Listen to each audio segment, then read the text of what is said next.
welcome to the Gestalten podcast. My name is Martin Groschwald, and we are mixing things up a little bit this week. So as you probably realized over the past few months, we were moving a little bit more towards a interviewing podcast. So we try to get interesting people for you in and all these kind of things. Now, with this episode, I re-invited Sam Livingstone from Car Design Research. And the reason why I did that is because we had multiple interesting conversations over the past few weeks about the development from a student all the way through to how to become a VP of design, EVP design, whatever you want to call it. So the highest level in management. And we thought we should share this with you because there's so many factors that go into it. Like, how can you move up? How does it work? What does it mean to work within design? At what point does it become maybe a chore? Something that you do every single day as a job, but not necessarily a passion anymore. So we had a lovely conversation. I didn't interview Sam, and we literally just kept on going, and we just talked. So I hope you enjoy this. And in this conversation, you will hear a few references to a study, and this is the Concept House Design Study, which you will also see in the show notes here that we will link in there. This is something that the Concept House Innovation Consultancy team around my dear colleague Oliver Vogt and Florian Teufel arranged. And this is pretty much, at the moment, it's based on the European transportation design market, an analysis on salaries, trainings, a male and female comparison, and everything that has to do with it. We think it's very important to be transparent, to be open within the community, and I really hope you enjoy it. But without further ado, check the KDS, what we call it, in the show notes. And enough me talking now. Enjoy the conversation I had with Sam Livingstone from Car Design Research and myself. Let's go.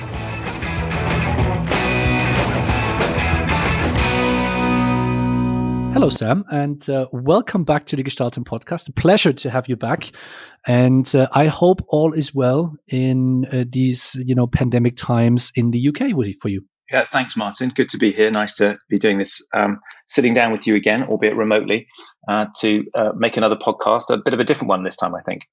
Yes, and I think this is something a little bit different because obviously the theme of this podcast has become a little bit of like an interview style, but this is something that we want to break a little bit today because we had a few conversations, and it's about the let's call it the journey of a car designer, and going from this very early step of going into a design university all the way to how to become, or like in which kind of way, and what is the, what does your day-to-day work entitle when you're really at the top of what it is at car design? Because I think in the conversations that we had we had a few conversations about it already. It was always about, okay, how do you take that kind of next step? What is important? What is not important? What do we learn from our consulting perspectives? You more for the research perspective, me more from the, let's say, the process and the staffing perspective. And I think it's about time we share a little bit of this with learnings and understandings that we have. And let's actually start off with the university level, the foundation of everything, all the people that we work with, that we know, and I would say the vast majority of them actually goes to a university to study industrial design, transportation design, or whatever other courses there are right now to find their way into this mobility design sector on a professional level nowadays. And we obviously see there's so many schools out there right now, and you're a visiting professor, for example, at the Royal College of Art in London as well. So, in your perspective from this teaching role that you do, what is the biggest challenge that you see for young people who want to break into this industry nowadays to really make it through? Because we have so many students worldwide. Is what is the first kind of step to really get into the industry apart from getting into university? Well, I mean, I think we're both we're both sensitive to the fact that there's more students graduating within the realm of vehicle design or mobility design every year than there are jobs for them, and I think that's possibly more so now than it's ever been before. I know at the Royal College of Art, I mean, I've been there, albeit in a fractional capacity, but I've been there now teaching in some form or other for 19 years, and things have changed there. The course itself has changed there. It's intelligent mobility design now. It's not vehicle design. But the ethos is broadly the same. And that is that the institution is not looking to shape and mold people to be, if you like, RCA graduates, in inverted commas, so much as to help that individual realize something beyond who they are now as creative practitioners. And broadly, I think all institutions, academic institutions, which deliver design programs that feed the automotive and mobility sectors that we practice in, are looking for two core things. One is evidence of a level of sort of skills or competency with regard to visualization. And then clearly these days that's no longer just drawing, although it also is very much about drawing, but it's about the ability to convey an idea and thinking into a visual form to communicate it fundamentally to others. And so that sort of, if you like, skill-based thing is important to have to some degree. And I think the other side, second element, is thinking, to have somebody that comes in with original ideas, that has the, if you like, the creative ability to envision something in the future which is different to that of today. And broadly, all students have these components to varying degrees, and with different biases cut across those two sides. And I think all institutions look for those. Some perhaps are more orientated on the skills side, some more on the thinking side. And I think perhaps the RCA is a bit more on the thinking side. But broadly, students coming into an interview situation will need to be able to demonstrate those sort of two core competencies or areas of competencies. You know what I always find interesting about the university system is because we're talking about something in this traditional, really, let's call it car design industry, because the mobility sector overall is loosening up a little bit. The corporations are going to get smaller, but if we look into the car industry, and we will see this later on in the discussion as well, of course, is that you need to be able to fight your way through. I think nowadays it's also a element of understanding politics. It's also about understanding, of course, management as well.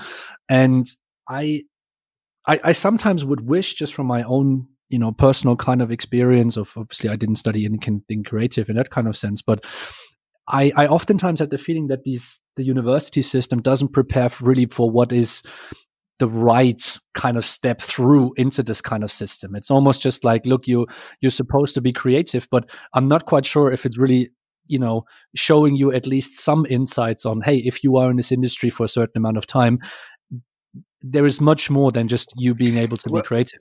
Yeah, I guess in a way, Martin, that then flips across to your side, doesn't it? Which is to say, you run a practice which does many things, but one of the core elements of that, of course, is recruitment. And I don't think that the heart of that for you most of the time is recruiting recent graduates, but I know that you do that, and you come across that with your clients on a frequent basis. What would you say then is, if we park, if you like, the portfolio and the content of the portfolio, if you like, if you put aside the pure design competency of graduating students, what would you say is the elements that employees are looking to get from them?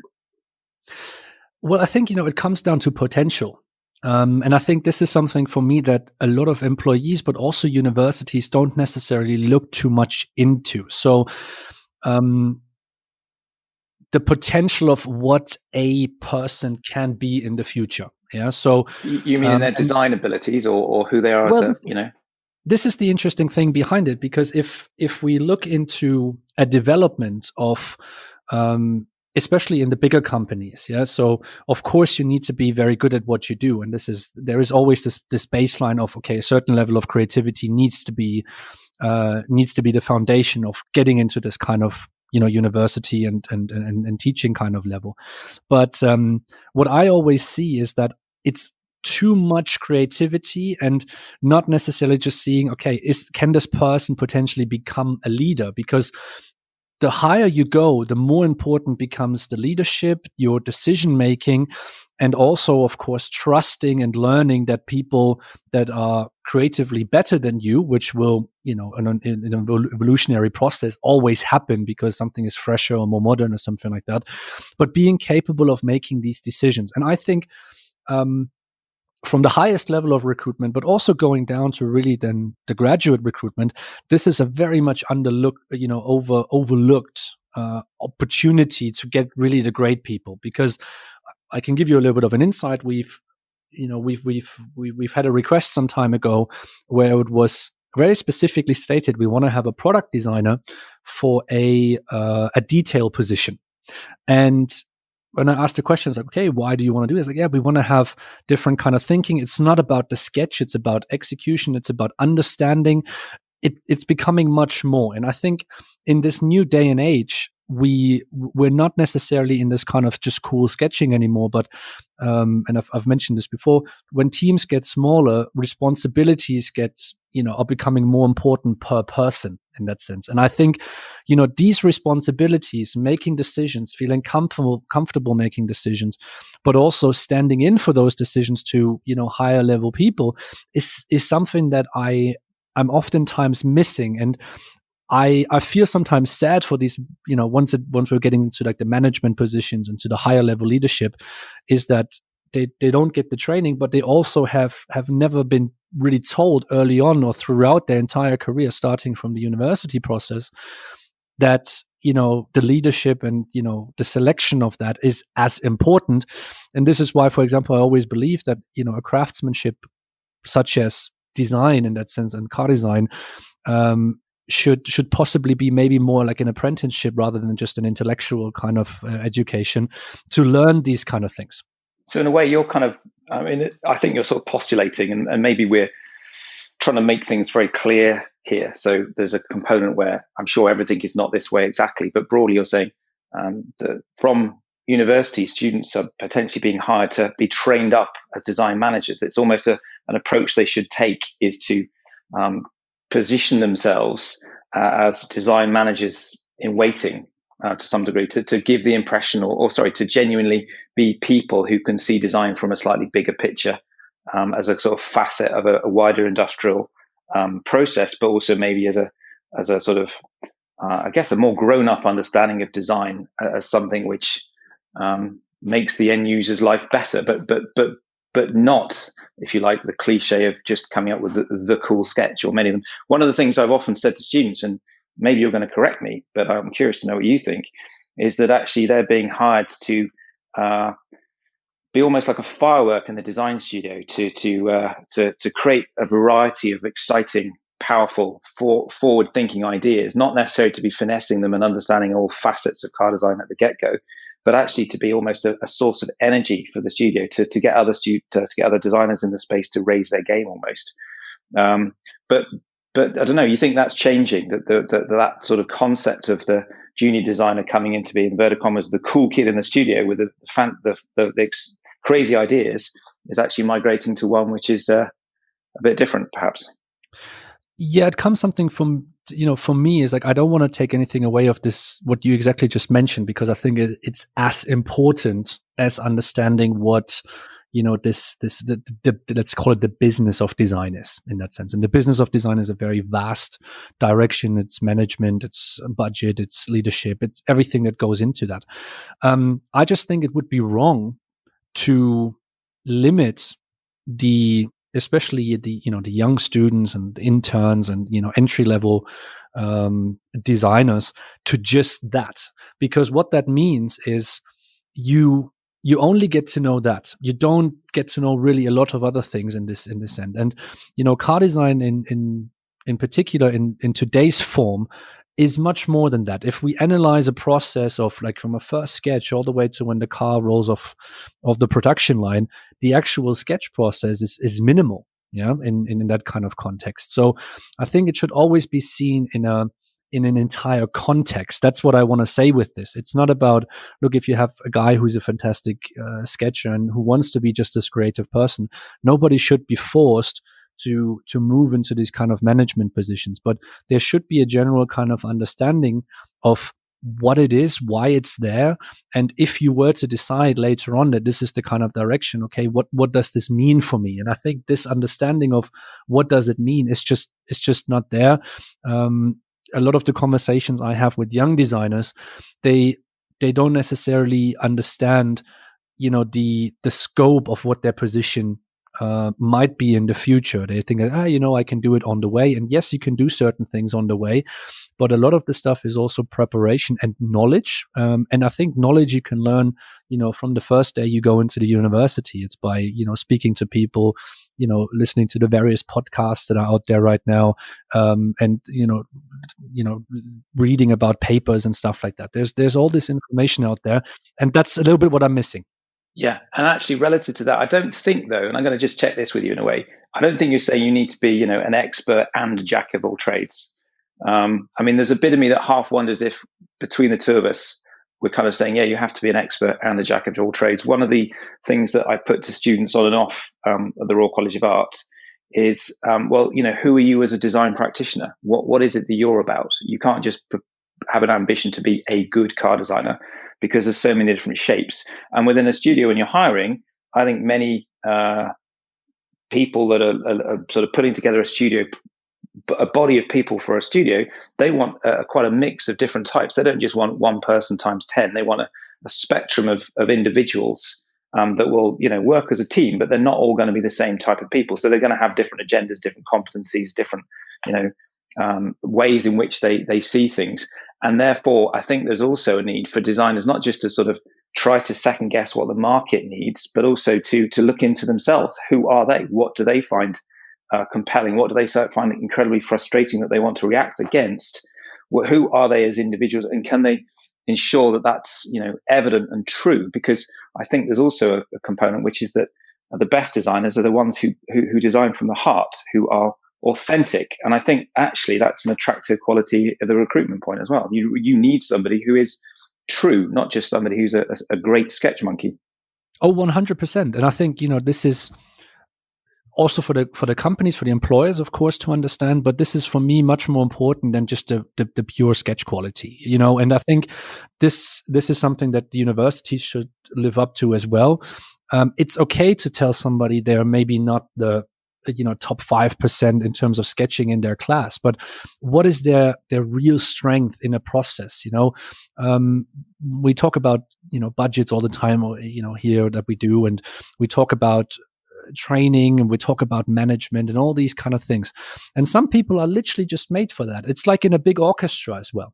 Yeah, you have some people who are better at one thing than others, and that's okay. It's the same with sports. I mean, I read this really interesting article the other day where it said pretty much, I think it was from the Athletic or something like that, and they said, like, here are three people that are paid $2.5 million for an NBA team that are only sitting on the bench, and it was extremely interesting to read that, because it didn't show like, look, they're not really playing, so they're overpaid. They said, like, no, they're so important to the entire team, to the structure, to the process behind, that they're worth every single cent about this. And I think this is something that is we should adapt a little bit more within this transportation design, is that it's okay to not be the fancy sketcher, but there's so many other positions that we should, just appreciate, where everybody can find a space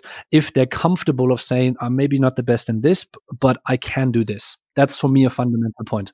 So this is something that you surely know more than I do, because I'm lucky enough to have worked with a huge number of different car companies, mostly at the design director, VP of design level. And it's not that we're sort of coming in as consultants. We're in and out of the studio. We get little snapshots, and we probably get to see the slightly better side of them to some degree. Although sure, there's back channels, which mean we hear the bad stories too. But what is your sense of how somebody, once they're inside the company at a junior level, how do they go upwards? My remote sense, and it's less informed than you, is that actually the sort of best way to move forwards in car design, once you're actually on the inside, is to flip brands, to switch from company, not to try to promote within, just in terms of the likelihood you could make that happen quicker, and the likelihood you can increase your salary.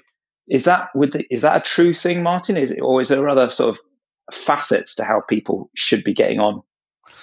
Well, it's an interesting topic that you mentioned this, because I think we have to look a little bit back. Like, I think 10 years ago we wouldn't really have asked this kind of question. Yeah, this kind of idea of changing a company, let's say 3, 4, 5 years in, is something that's relatively new since the boom of China. Yeah, when these new startup companies came in, I think Tesla, if you go back to 2008, was probably the first one.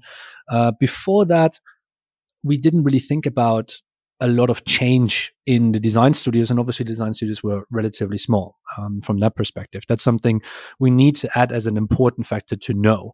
Now, um, the idea of changing now comes through various different kind of things, and oftentimes this change, when you start in a company, so you come out of the university system and you go into something, is an extreme high. Of course, you're super excited to work for a company and it's a big OEM or something like that. The first project most of these young kids coming out of school are doing are show cars. And so there's a very big reward almost right away as you produce something for a show car. Some of them even win it right away. So there's this extreme big high. And then the low comes in when it comes to the industrialization. So it's almost like you take a drug, you're really up for it, and then everyday life hits you again. So you want to take that drug again. Um, Car and design is a drug. maybe we should use it as a title in the end. But this happens to a lot of people, and then you see something that's the people that change in these kind of situations are usually the ones that want to keep that feeling on a high. Yeah, so they're just like, oh, I want to do something. I want to do something. I want to. It's almost like this feeling. I want to feel appreciated, because a production projects take such a long time that oftentimes you feel the context of how cool it is actually. And there's once you go through your first car and like you go in all to the details, engineering meetings, a lot of people get frustrated as well, because it's not the flashy world of car design that you see in the media.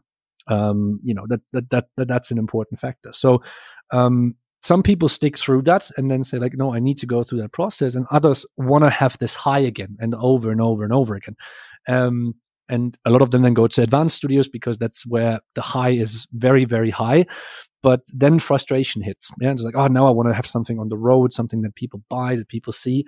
And I think this is when once you are in this kind of situation, it's the big kind of mix between your love of what you do, which is the creativity and all these kind of things, but it's then versus the ambition of the company, or maybe your own ambition as well. So understanding first and foremost, and I think you've seen this as well, especially with higher levels as well, that this kind of creative push is something a lot of people miss. But the further you move on in your career, the less you will do that. And from your personal experience, because you're working on the high levels from that, how many of them are actually still working on the cars? It's very, very few of them, and only if it's really highly important projects, maybe for a design strategy or like for something a little bit longer term. But they just don't have that kind of feeling anymore. And I think this is where the first kind of step comes in of maybe I should go somewhere else.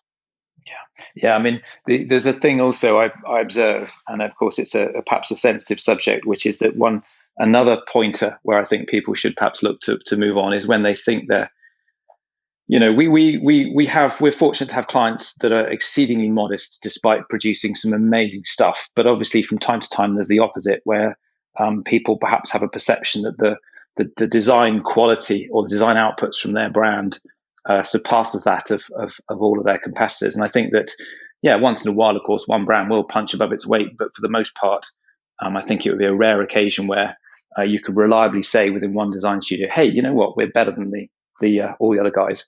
And I think as soon as you've got a situation as an individual designer where you're of the view that actually where you're at is better than all of the other places, in my view, that's also a time to perhaps take stock and think that maybe you need to stop drinking that Kool-Aid and move on, seek some new pasture. Of course, something else we're not talking about, and maybe we shouldn't because there's so many different facets to this, Martin, is that unlike a lawyer or a teacher, if you want to work as a car designer, you're a prisoner to industrial locations on an international level. You're Detroit or you're Wolfsburg or perhaps Coventry. You know what I mean? And actually, it's a major thing that's not much spoken about, is this sort of geographical upheaval and then commitment to huge institutions. And as you said, also, essentially also working on programs where they may potentially never see the light of day, and even the better ones may take many years before the fruits of somebody's labours are put out there. It's a pretty unusual creative endeavor, isn't it? Really, there's very few, I think, parallels for the car designer. Yeah, Some strong rewards, but there's also quite a few tough calls that have to go into the mix on a practical level. yeah, I think if you ask friends, family, and whatever you can think of, and you would tell them like, "Hey, I'm a car designer." Everybody is in awe, just like, "Oh, it's so cool that you do that." But um, car design as a process has a lot of frustrations in there, and I can tell you, it's easy for a lot of people to talk about these frustrations, because these frustrations, especially when you are in the industry for a few years, and then it becomes a decision making process for you to say, like, am I becoming, let's call it, corporate now? So I want to move up the career ladder. I want to become into a leadership position or a management position. This is where, for a lot of people, in my opinion, is where the problem starts, because you have these first kind of little frustrations of, like, first processes and stuff like that, and like, okay, cool, you can look over this, but then you have to make a decision. And you've mentioned something very importantly there with the locations. These are locations that will not change. Yeah, because these companies that are based in, Wolfsburg is obviously Volkswagen, but Coventry. If we look into Detroit, of course, in particular, you could even say Sweden now as well, with Volvo and with Blink and Co.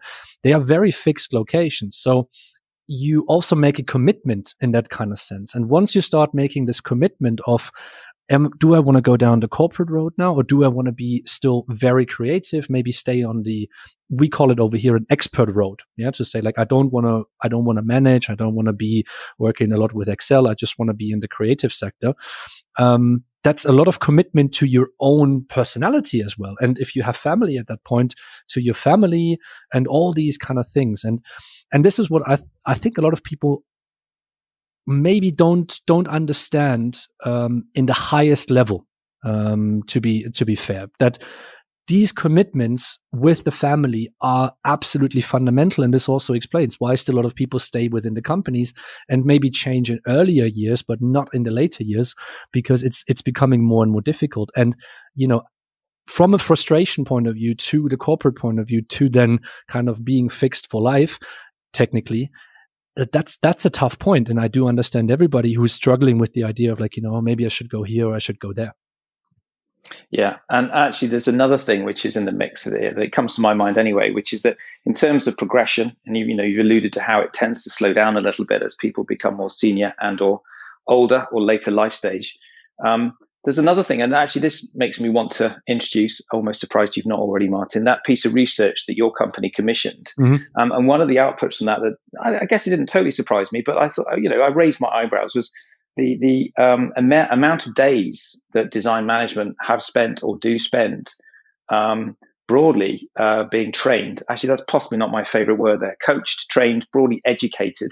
Because if you think what a junior designer does, and even if it's not just sitting there with some magic markers and vellum as in the old days, even if they're not just broadly churning up ideas, it's hugely different to what the VP of design is doing on a day-to-day basis.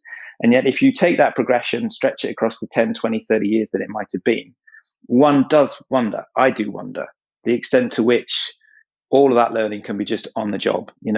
Surely going from a position where you're fundamentally responsible for the pen in your hand to being responsible for the output of hundreds and hundreds of designers integrated within an organization that's thousands and thousands strong, producing products worth billions and billions of dollars. I'm always a bit amazed that so many of these design directors, many of whom do a great job, of course, but have they not had more engagement with things? Is there not other industries where somebody of that position would have had more, on the job educational engagement? Maybe it's just me thinking that. Did that surprise you, that output? It did to a certain degree, to be fair. I mean, when we did the study and I got the first results, and we were sitting there in the team, there were a few things where I was just like, wow, I did not expect it. Other So things, what was the number one thing that surprised you? well, the first thing, of course, was how relatively little, let's say, all the way up to the management, the higher level management positions, it's actually invested into the development of the people. And then once you're at the top level, you get even more, but you technically don't even need it anymore, because if you make it to that point, you should know it already. So if we actually take the averages together, is that from a junior to a manager, you're being invested less per year additionally, as if you would be on a really like the highest, head of design, vice president, whatever level per year. And I think this shows a little bit of the problem as well, because we are expecting people to move from a hands-on level, from a, let's say, like a senior designer or even like a lead designer level, into a management position, and learn about how to run a budget, how to run a team, how to interact with the team, how to take yourself back to make your team better, and to understand what your new role is actually all about. It's almost just like we throw you in this and go ahead, just like trial and error. And this is, of course, a system where, and I think you've seen this, of course, in your perspective as well, where good people, if they're not happy with that situation, leave. Yeah, because one thing I think we need to say is oftentimes the good people leave. It's not necessarily the people that are, on the high levels, or like, on the really high performing levels that are staying on. It's usually the people that exactly perform on such a high level that then leave and look for something else, because oftentimes, and this is a little bit from my gut feeling, because I don't know the exact numbers from that, they leave because they're not happy with their management. And the Yeah, management, I mean, that doesn't mean that they're not being promoted. Yeah, this means they're not happy with how the management leads. yeah. I mean, it's probably a bit of a nest of worms, isn't it? And as you said, it's relatively anecdotal, but I would bear out with my experience as well that there's it's unsurprising, isn't it? An environment full of creative individuals, you're going to inherently have points of friction. And actually, if you didn't, there's probably something going wrong there. But I'm mindful of, and we are all aware of, so many examples where some really great designers have essentially got pretty cheesed off with a set of circumstances which would have been avoidable, but for, and let's be honest about it, but for some aspects of dysfunction and bits of dysfunction on a sort of in a design studio, which would be totally avoidable, which have been negative on a commercial level. Obviously, they're negative for the individual involved too. And I wouldn't say it's rife, but I'm actually sometimes a little bit surprised at how common aspects of that are, and how it's not an unusual factor for people to be, I think, rightly aggrieved at circumstances within that. As a consequence, though, it goes back to what we're talking about, I would suggest, as a consequence of senior design management potentially not having all, not fundamentally being as well qualified or experienced or educated to manage a body of creatives, because so often is the case, they're there because they did a great design. A great designer doesn't necessarily make a great design director, but actually it's very hard to see how you would become a design director without becoming first a great designer. I think there's a bit of a conundrum in that mix. It is indeed, and I think this is where, if we talk about bigger corporations, I think this is the fundamental point. In smaller teams and suppliers, it's a little bit of a different kind of situation. But when we talk about really big corporations, is where a controlling factor needs to come in. And I think when I look a little bit in the bigger term, and I think if people move into these management positions, and I often tell them, if you move in that, you have to understand that your creative input itself is going to be more little. You're going to have to do more Excel sheets, meetings, decision making. You need some help with that. And oftentimes asking for help nowadays in today's culture is seen as a negative thing. But I personally see asking for help as a very positive thing, because nobody here is perfect. Yeah, we all need to learn. And if you learn something about management, about leadership, about even simple things as how do you calculate a budget for a project, which it might not be important for your day-to-day work, but it's important to understand how the money is being spent and what kind of impact it has, again, on a corporate level. asking for help is something that we should really cherish, and we Yeah, I should we mean, should push. I would even phrase it differently. It's not necessarily asking for help, like you're stuck, or like there's a problem, or like you need rescuing. I would suggest it's fundamentally getting the resources in to do the work that you're responsible for. We are often saying to clients, and I believe it's a correct thing to say, or a true thing, that when we're hired to do stuff, we're not doing something because they can't do it so much. We are adding value to what they're responsible for. We are emboldening and dialing up the success that they are having. And that's very much, I think, also in a different sphere what you do. You're broadly, we speak to the same client base, we deliver different services, but we're going in not just to help. We're going in to make what they do better. We're part of them doing the stuff. And I think it's probably because, a junior designer broadly will have got will have progressed as an individual by, playing their cards quite close to their chest, by ensuring that people can see what they have done, and to sort of, if you like, take ownership of that as an individual creative. And I think that there's this sort of designer as artist thing, which is, we can all understand why that's there.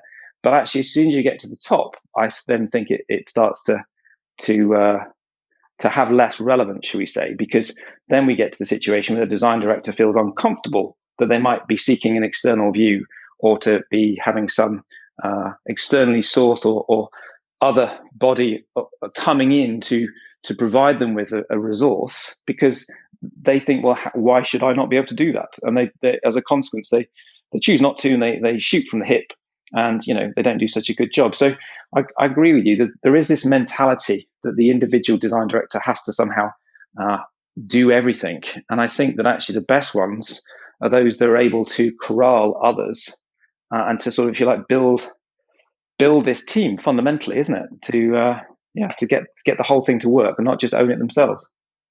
Yeah, I mean, like, the best people I have worked with on really like the highest levels, what they were good at is they were capable of listening, and they were listening to a bunch of options, and a bunch of opinions, and experiences, and have the comfort and the self-confidence to then take these inputs and make their own decisions.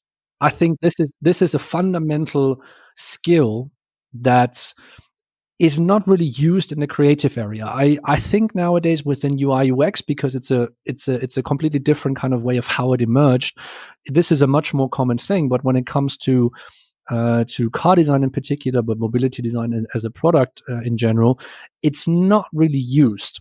And I know where it comes from. I mean, it's about this culture that we have, where you have names under a sketch, and people are being portrayed, and people are being featured on websites and all these kind of things. Instagram is, of course, very much a part of this as well. And I do get it. It's nice to get the credit for it, but in the end, and I think this is what oftentimes is forgotten, the design director stands for a team. And of course, people talk about all these big bosses and like, yeah, this is the guy responsible for. This is the way how it's communicated into the media. But the design director always is only as strong as he can empower the team. And I think, this is something, when I mentioned very much on this kind of university level, is something that you can give the people from a very early age onto the way. Is like, yes, you have a personal ability and maybe a talent that is better than other individuals, but you can only succeed in a career, if you want to say so, if you are capable of collaborating and working with other people. Yeah. And this is, if we look into the design industry, it's about modeling, 3D modelers, clay modelers. Nobody really internally builds a show car nowadays. You go to an outside company that helps you build these show cars. So you do need to collaborate, and it's about finding the way of how to work in the best possible way to achieve the best possible result. And sometimes I have the feeling that the ego of, oh, I need to be on there, actually hinders to do a better product, because of, I don't want to have my name on there, rather than just like, no, we're working for what's best. And this is where, for me, is the understanding of what corporate means. Is it's not about complexity of a process. Of course, that the bigger the company, the more complex things are. But when you're working for a corporate company, Mercedes, BMW, the PSA Group, whatever, you are working with a common team, which can be very, very big, to achieve the best for the company, because then you get the return, as the team and as an individual. But the company must succeed so you can succeed as well. And that's what a lot of people forget, in my opinion. Yeah, exactly. I mean, in a way, they're not all scaled up, coach builders from 100 years ago, but in some respects, there's still that carryover. I know that in the sort of putting my tutor hat on, that the best group tutorials that I run, or a success factor for them, from my perspective, is if I can gently leave the tutorial and it carries on without me, then that is a greater success than if I'm, still the one that's doing most of the talking. And I think that we both know many design directors who, of course, are capable of that. But I suppose, clearly, without naming names, we know many who are not. And I guess that goes back to this point we're talking about the training on the job. But I guess, I mean, to sort of, we're near the end of our conversation, aren't we? We started off talking about how students might, or how somebody may come to be a student within the mobility design or vehicle design or transport design sector. We're talking now about design directors. It is still probably the pinnacle job, isn't it? I mean, to walk into, to be in a sort of, I don't know, dinner party situation, for example, and to say, yes, I'm a car designer. I think many people who might listen to this podcast will know how that feels. And that generally goes down quite well. It is a cool thing to say that you're a design director is of an established brand that people might have heard of. As a whole, that's pretty good, isn't it? That's going to make you feel good. It's an exciting thing to do. And I know that just from speaking with you, you're like, is it lonely at the top? You said to me, and I was thinking, come on, Martin, it's not lonely at the top. It'd be great. It'd be great to be at the top. But then also, we're sensitive to the fact that I think externally, a lot of people think these design directors have got exceedingly large amounts of power, perhaps more so than they really have in some instances. I mean, I don't think they're all neutered, but we're, I'm sure, aware of many design directors who are, have tighter boundaries that affect, what they can do with their team or what they can make happen with design programs. There's so much that comes from engineering. I think the sort of wider world, maybe outside of the community, has a perception the design director very much has full responsibility for design. And unfortunately, of course, many elements sit outside it. So there is this sort of double-edged sword, I think, for some design directors, where whilst they might bask in the glory of being a design director for a desirable brand, potentially, of course, they're not responsible for some things which people think they are. And it must be quite a challenge in that respect. Yeah, and obviously, like in the lead up to this conversation that we're having now, when I said this about, is it lonely at the top? You obviously said, right, well, you see it in the study you just did. Is I mean, the reward that they get in terms of a monetary reward is incredible, and yes, that's very true. But it's also a question of, you've made it to the top, so it's about sustaining that as well, and that is a lot of pressure. I think. Making it to the top, and sometimes it's just being at the right position at the right time in the right environment to make it up to the top. But staying at the top, and this is something that you can learn from, musicians, from artists, from sports people, from everything, to really stay at this top level and, survive for 10, 15, 20 years. That is the hardest thing to do. You have to kind of start to reinvent yourself. You have to understand much more than just a creative process to really you need to learn how a corporation on the highest level works. You're going to be much more involved with things that have nothing to do with the creative process. And I would always say to people who have the opportunity, the ambition to get there is always there. Everybody wants to be on the top. It's once you get to like head of exterior interior, you want to do that. But I would always ask the question, are you willing to give up a lot of things to get to this higher level? Because I have a lot of respect for people to go up to this kind of level and say, like, I'm willing to give up a lot of what I can do on maybe, working as a head of exterior or something like that, and really go to the highest level and make these decisions, and always putting my ass out every single day to make this deliverable, because in the end, that is the person who's responsible. And I like comic books and all these kind of things. And obviously in terms of the movie scheme, there was this great quote from Spider-Man saying, with great power comes great responsibility. Is that person ready to take that responsibility? Because the responsibility is not just for the people you employ, but all the suppliers that you have and all these people around you. I can't believe Spider-Man said that first, Martin. I'm sure I know. somebody far more grown up would have said that first. And actually, you know what though? I mean, I don't know if this is the closing thing, but we're talking about design directors and I guess vice presidents of design, and you've described a lot of the conundrum of that, I think, really nicely and succinctly. I half wonder, and this is just a postulation, that is the next step though the chief creative officer. I mean, we have had them. Jay Mays, I think, was, and there are others who are incumbent today. But as a rule of thumb in automotive, the responsibility of the design director, even if it doesn't sit underneath the engineering concern, which it still often does, is very much limited to the product. But as we know, this whole mobility space is broadening out so fast. And even within the car itself, technology is unlocking so many new facets for user experience and so forth. I do wonder whether or not surely we are on the cusp of seeing the design director, or at least some level of change, if you like, in the responsibility and the title and the position that sits at the top of the tree in this world of transport or mobility or vehicle design. For me, this only works in a combination with the experience. So I think, as long as we're talking about a very, let's call it, just a generic product design, car design, the shell, what the car is, and we don't include the experience and the experience the brand wants to point out, I would say we don't put anybody from the creative part into the board level, because we need the overall connection between the product and the experience. And at the moment, there's probably a lack of people who understand both on a fairly equal level, especially within the mobility design sector. This will change in the next 10 years, because we have now the natives coming through, the digital natives who understand much more about entire experience and are also connected to the car as a product, so the exterior and the interior design in per se.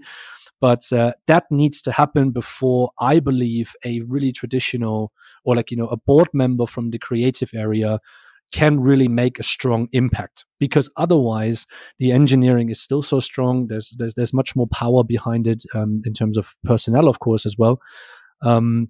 But we need people really on the highest level to be representing both the creative design and the feasibility design, but also the experience design. And I think we have one example, obviously, in the industry right now, who's even the CEO, which is Thomas Ingenlath, who's at the Polestar CEO, but who is on that kind of level. But there's very few others who can really make it to that. So I'm very careful with, chief creative officer or chief design officer, because we need to make sure that these people can really make an impact on the board level. And the board level impact shouldn't just be, this is the new exterior. It's just like, no, this should be much more, and this should be much more, heard in that sense. And that comes with the people, not with the position. And that possibly also full circles back to when we were talking earlier about the education, courses and programs, and to sort of very much paraphrase what you're saying, which is that students of mobility design increasingly need to sort of almost be learning how to be students of, being students of being chief creative officers, to see the bigger picture, to understand that broader context, UX and so forth. Yeah. Let me ask you this, because to kind of sum this up in that kind of sense. But we have, if you look into especially the traditional kind of business world, we have MBAs, so Master of Business Administration, which are usually done after you have a few years of experience, and then you go back to school, or sometimes it's part-time or whatever. But you really learn on a higher level, so it's really higher level education on that sense. Do you think it would actually make sense for the creative industry to have an MBD, or something like that, and just say, like, look, if I think it makes sense, and it would actually increase the quality of the higher level management if we would have more people that do these masters of business design or whatever, if it were available? It's not going to be a sexy answer, so I'll try and do it quite quickly. I mean, I've got a Master of Arts in Design Strategy and Innovation, and there's other parallel qualifications one can have at a Master of Arts level in Design Management. You've also obviously got Master of Philosophy, MPhil, and those there's a variety of different institutions that can deliver programs with those qualifications in design management broadly. And I think that's an answer to your question. Whilst historically many students go to them directly from their, if you like, their undergraduate level, and then don't have the industry experience and don't go back to them as you're describing people do with MBAs, there is no reason why that should have to happen. They just don't perhaps have the stature or the international prominence. And I think that's also, Martin, just because an MBA is something which is quite a broad thing, which applies to many people and many business territories, and which people inherently go back to. But I don't know, that's not a very useful answer. You would imagine that perhaps that profile, the MA or the MPhil of design management, could perhaps be more visible. And the benefits of actually having done one of those programs might be more recognized. And as a consequence, then people would take some time out from their profession to go back into education and do them, perhaps. Yeah, I like this kind of thought process to do just something like that. I mean, it could also be through an internal, process. We obviously have, internal assessments and those kind of things within the corporate companies, anyways. But nothing that is specifically for design. And part of my team are working to develop something like this. But this would be very interesting to kind of see what a general kind of response to this would be. This is okay. So this is such a specific area, but you need to learn about it because it's also very different from what you do in the beginning of your career to the end of your career. But that's I think a topic for another story or for another day. So Sam, you obviously you have answered the 3 questions before, so I'm not going to ask them again. But thank you very much for taking the time. It's been a pleasure. Yeah, well, thank you, Martin. I mean, nice to do this as well. It's not the normal interview format. I think we've been 50-50, can't be sure. But yeah, interesting to talk about this topic. And I think it's one of those that's relevant to so many people, as well as clearly, connecting back to the work that you do and to this recent bit of research that you've undertaken too. So yeah, no, nice to do. Interesting as well. And obviously to get a little bit of insights from your day-to-day work as well. So all the listeners, if you have any questions, if you want to contact us about something specific, because we tried to cover a period of potentially a 40-year career that you might be looking into, or like that you're part of already, in about 50 minutes. So that's not always easy, but feel free to get in touch with us. We'll obviously put Sam in the show notes so that you can contact him directly on LinkedIn and his website. And for everybody else, thanks for listening yet again to an episode of the Gestalten podcast. And you will hear back from me very, very soon in the next couple of weeks. Sam, once again, thank you very much and take good care. And once this comes out, Merry Christmas. And you, Martin. Thank you.